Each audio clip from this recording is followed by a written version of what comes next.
Me causou um grande espanto foi quando eu comecei a penetrar no hospital e ver o que se via era um campo de concentração nazista.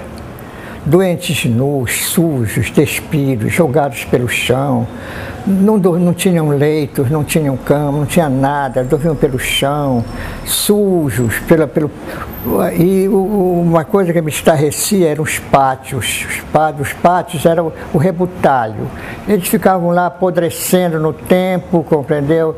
Não viam médico, eram poucos os médicos não vinham se deter com pacientes crônicos. O primeiro ato meu, quando assumi mesmo a direção, foi derrubar todas as grades. Eu levei um ano para reorganizar aquele hospital. Ele estava tão destruído. Mas quando eu reorganizei com formação de equipes interdisciplinares, compreendeu? Reuniões periódicas, compreendeu? Com prática de esportes para os pacientes, passeios com os pacientes da comunidade. Quer dizer, eu comecei a abrir as portas, né?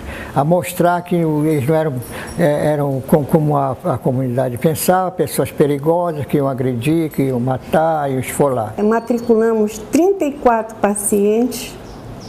Eu me lembro bem de mim, levantando os pacientes do chão, dopado. E começamos corajosamente a alfabetização. E no final desse curso, dos 34 matriculados, 17 se alfabetizaram.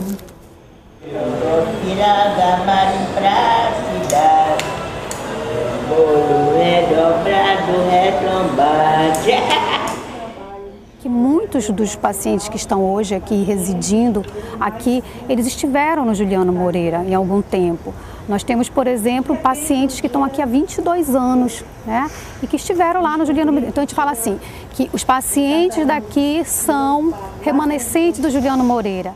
Hoje a gente tem aqui no CIASPA, né, um conceito de atendimento, de assistência muito diferenciado do que era. Eles participam de várias atividades, né, eles saem daqui, vão para passeio, eles fazem lanche terapêutico. Alguns vão e compram as roupas que eles querem. Aqui dentro mesmo nós temos atividades como oficina de dança, nós temos uma escolinha, né, que tem 2 pacientes que estão aprendendo a ler, a escrever. Isso. Nós temos, por exemplo, oficinas, né, oficinas mais variadas, dentro assim, do que a gente captou de potência, né, de trabalho, né.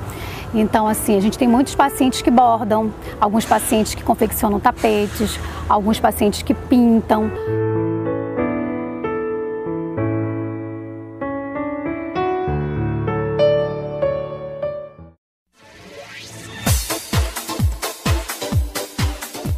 Esse isolamento, a sociedade não admite mais isso. O movimento de luta antimanicomial, ele foi fundamental para isso. Para essa mudança de visão e mudança de abordagem, né? Foi um movimento nacional que está aí há 20 anos fazendo essa luta, um movimento social importante do nosso país que vem fazendo essa luta contra o preconceito, contra o estigma, contra a discriminação e que conseguiu muitos avanços. O CAPS ele tem procurado sair dos seus muros, sair aqui de dentro, ele tem procurado trabalhar mais para fora, fazendo essa reinserção social. Através de quê? Através das atividades em museus, em cinemas, indo com pacientes, por exemplo, na estação das docas, fazer um passeio, num clube, em espaços onde a comunidade circula. O CAPS Renascer ele tem as oficinas terapêuticas, que são oficina de pintura, oficina de serigrafia, oficina de bijuteria.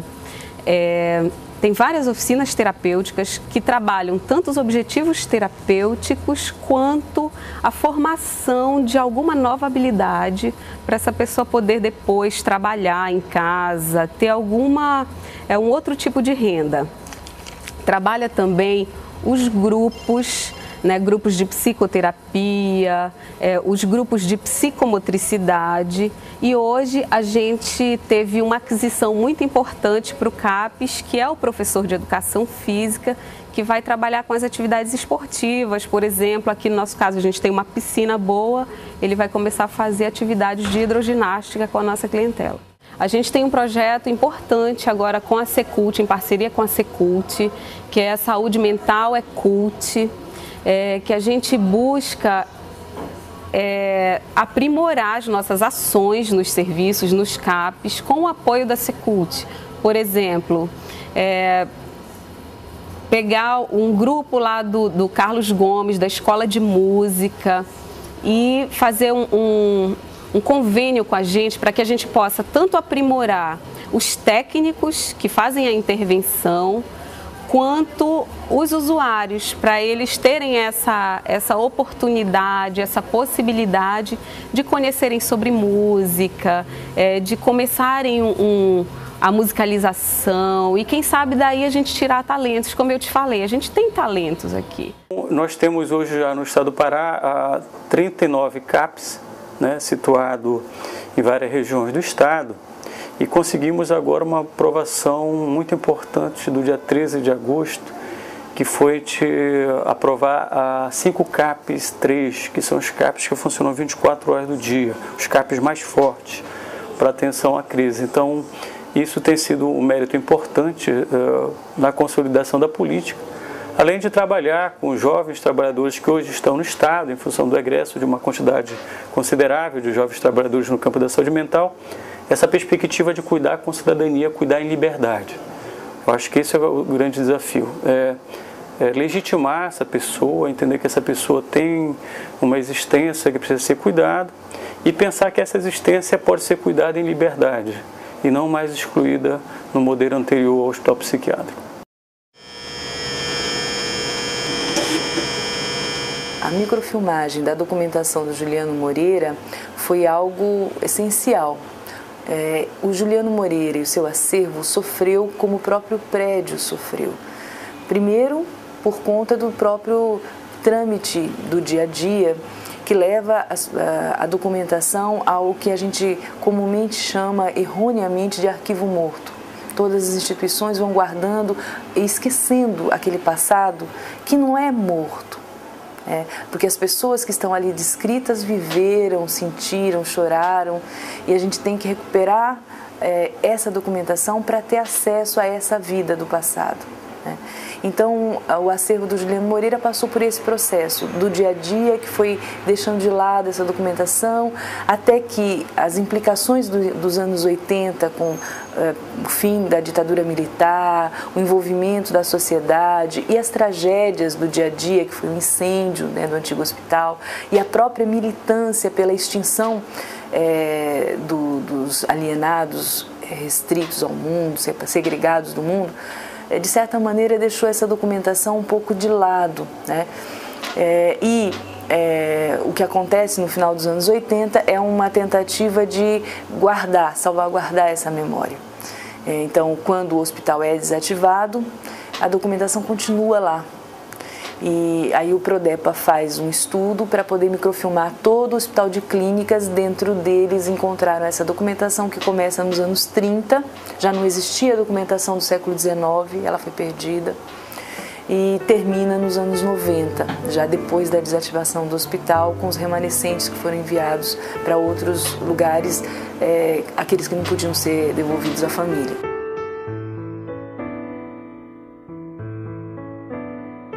Havia um usuário de saúde mental que estava no canto lá, tocando um violão imaginário, e algumas pessoas passavam e instigavam esse usuário.